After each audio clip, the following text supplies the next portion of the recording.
పూర్వం ఒక రాజు ఒక రాజ్యాన్ని పాలించేవాడు. నిజాయితీకి అతడు అత్యంత ప్రాముఖ్యత ఇచ్చేవాడు. అతని ప్రజలు ఎల్లప్పుడూ నిజం మాట్లాడాలని కర్తవ్యంగా భావించేవారు. అందుకు రాజు ఒక విచిత్రమైన చట్టాన్ని అమలు చేశాడు.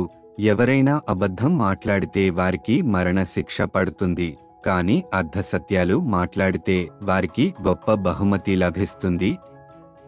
ఈ చట్టం ప్రజలలో తీవ్ర ఉద్రిక్తత మరియు ఆందోళనకు కారణమైంది. ఎందుకంటే అర్ధసత్యం అంటే ఏమిటో అవగాహన పొందటం కష్టంగా మారింది. ఒకరోజు హరీష్ అనే తెలివైన వ్యక్తి రాజ్యంలో ప్రవేశించాడు. అతను ఈ విచిత్ర చట్టాన్ని గురించి విని తన అదృష్టాన్ని పరీక్షించుకోవాలని నిర్ణయించుకున్నాడు.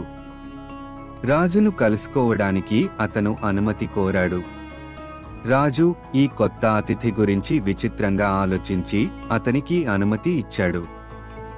హరీష్ను చూసి, నువ్వు మా రాజ్యంలోకి ఎందుకు వచ్చావు, విదేశీ అని రాజు ప్రశ్నించాడు.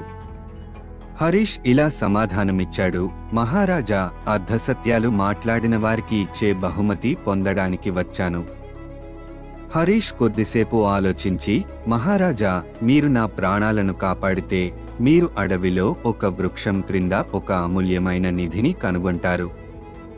మీరు అలా చేయకపోతే ఆ నిధి ఎప్పటికీ కనుగొనబడదు. రాజు హరీష్ మాటలు విశ్లేషించి అవి పూర్తిగా నిజమో అబద్ధమో కాదని అర్థం చేసుకున్నాడు. రాజు నవ్వి, నీవు ఒక నిజమైన అర్ధసత్యం చెప్పావు. చెప్పినట్లుగా నీవు బహుమతిని పొందుతావు అని ప్రకటించాడు. హరీష్ బంగారు నాణేలతో నిండి ఉన్న ఒక పెట్టెను పొంది సంతోషంగా రాజ్యాన్ని వీడాడు. రాజు కూడా తన విచిత్రమైన చట్టాన్ని సవరించి సత్యసంధత కంటే అర్ధసత్యాల అన్వేషణ మరింత విలువైనదని గుర్తించారు.